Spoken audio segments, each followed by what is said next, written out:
सिंह राशि वालों के लिए करते हैं।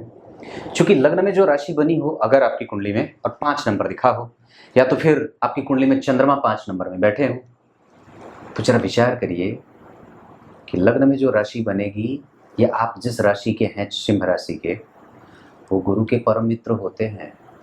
पर चूंकि वो वर्तमान जिस राशि में है वो आपकी कुंडली के लिए कहाँ से जा रहे हैं, 1 2 3 4 5 6 7 8। अभी कर्क राशि वालों के लिए मैं यही बात बता रहा था कि 8वें नहीं जाना चाहिए, पर यहाँ पे वो 8वें जा रहे हैं। उनकी 5वीं दृष्टि कर्क राशि को 12वें देखेगी तो विदेश यात्रा का योग बनाए। 7वीं दृष्टि कन्या राशि को देखेगी तो धन संपत्ति के साथ थोड़े से छेड़छाड़ के मामले आते हैं, थोड़े से लाभ और अलाभ की स्थिति। और 9वीं दृष्टि जब जन्म कुंडली में वृश्चिक राशि की पड़ेगी तो कई बार आपको संकेत इस बात के मिल जाते हैं कि आपके पैसे कुछ खर्च होने वाले हैं संपत्ति के ऊपर, कुछ नया जनरेट करने के ऊपर।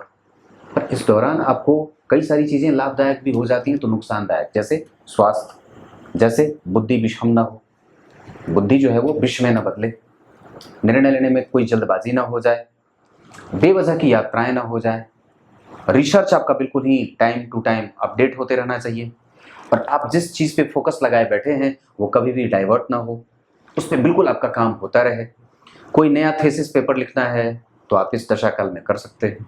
कोई नई चीज़ शुरू करनी है, काम को आगे बढ़ाना है, लोगों को जोड़ना है, गुप्त दान करना है, स्वप्न देख करके कुछ चीज़ शुरू करना है तो बिल्कुल कर सकते हैं।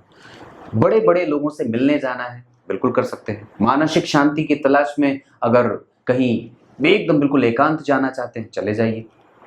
कोई नया काम जो कोई ना जाने उस पर करना चाहते हैं, बिल्कुल कर सकते हैं। आप अगर कहीं बाहर जाना चाहते हैं, कहीं दूर लंबी यात्रा पे जाना चाहते हैं, बिल्कुल चले जाइए।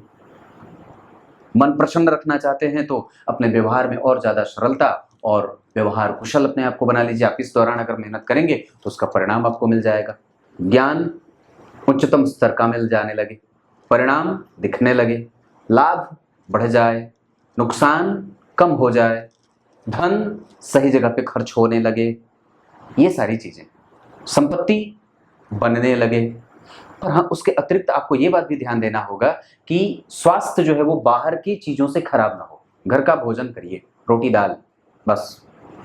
और बाहर जाने से पहले अपने माता और पिता का आशीर्वाद और अपने कुल देवता को याद करके निकलिए। दीपक जला करके जाया करिए। अगर सिंह राशि के हैं तो सूर्यार्घ तो देना ही चाहिए। इसके अतिरिक्त आपके काम जो बन सकते हैं, वो किसी बड़ी संस्था को दान करना चाहते हैं तो दे दीजिए। अपनी संपत्ति का वसीयतनामा तैयार करवाना चाहते हैं तो करवा लीजिए। अपनी संपत्ति को लेकर के कोई विवाद चल रहा हो, उसमें अगर बैठ करके समझौता करना हो तो कर लीजिए। अभी किसी को हराना हो तो हरा दीजिए। वाद विवाद प्रतियोगिता करके अगर जीत हासिल करनी हो तो इस दौरान आप उसका निर्माण कर सकते हैं या उसका जो है वो आरंभ कर सकते हैं। इसके अतिरिक्त आपको अपनी विद्वता सिद्ध करनी हो तो बिल्कुल कर लीजिए। इसके अतिरिक्त अपने किसी भी चीज़ में अगर ऑपरेशन वगैरह करना हो तो थोड़ा शांत हो जाइए, अभी रुक जाइए। हालांकि अगर मंगल की स्थिति आपकी कुंडली में अच्छी बन रही हो या सिंह राशि की स्थिति अगर अच्छी बन रही हो, गुरु जन्म कुंडली में अच्छे बन रहे हो तो आप आगे बढ़ भी सकते हैं। पर इस दौरान आपकी कुंडली में स्वास्थ्य के कमजोर होने के संकेत ज्यादा मिल रहे हैं। पेट और कई बार वात पित्त कफ में से पीत की समस्याएं बढ़ सकती हैं। ये गुरु की गौण राशि है, इस वजह से ये जितने भी परिणाम करेंगे उतने नहीं करेंगे जितने ये धनु राशि में करने वाले हैं। पर चाहे ये जैसे भी होंगे, सिंह राशि लग्न में बनी है, सिंह राशि अगर बनी है तो निसंदेह मैं ये बात कहता हूं कि आपकी कुंडली के लिए ये थोड़े बहुत संकुचित होकर के परिणाम करने वाले होंगे। कुछ भावों में अच्छे, कुछ मामलों में खराब, मैंने जैसे चर्चा करी है। सिंह राशि वाले जातक जो होते हैं वो सिंह राशि के जो अधिपति सूर्य होंगे वो लग्नेश सूर्य हैं, और आपकी कुंडली में उनसे राशि के आधार पर जो गुरु का गोचर होगा वो 8वें होगा। 8वें, इसका मतलब आपको सबसे ज्यादा अपने रिसर्च पे काम करना है, अपने गूढ़ और रहस्यमयी चीजों पे आपकी जो वृत्ति है वो बढ़ जाए। थीसिस लिखेंगे, नेट जीआरएफ वगैरह के पेपर अगर हो रहे हो तो आप उस पर काम बढ़ा दीजिए, उसमें सफलता के योग मिल जाएंगे। कुछ जमा वगैरह करना हो, कोई राशि निकासी करनी हो तो आप निकाल लीजिए। वर्षों पुराना टेंडर फंसा हुआ हो, उसमें अगर आप कुछ गवाह वगैरह पेश करना चाहते हैं तो कर लीजिए, लाभ मिल जाए। यश कीर्ति मान सम्मान पे काम करना हो, कुछ नई चीजें बनानी हो, कुछ नई इनोवेट करनी हो तो कर लीजिए।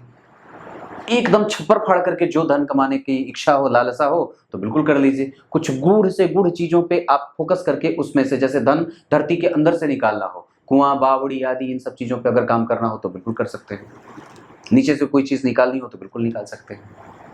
व्यापारिक क्षेत्र बढ़िया रहे, व्यापार का लाभ होता रहे। देश विदेश की यात्राएं इस दौरान आपको लाभदायक सिद्ध हो सकती हैं सिंह राशि वालों के लिए। धन प्राप्ति के योग बनेंगे, ये सब चीजें बन रही हैं। आगे बढ़ना चाहिए। और स्वास्थ्य के ध्यान के बाद माता पिता के स्वास्थ्य का ख्याल जरूर रख लेना चाहिए। मंगल की स्थिति कैसी है आपकी कुंडली में, ये जरूर देख लीजिएगा। उसके बाद कन्या राशि पे विचार कर लेते हैं।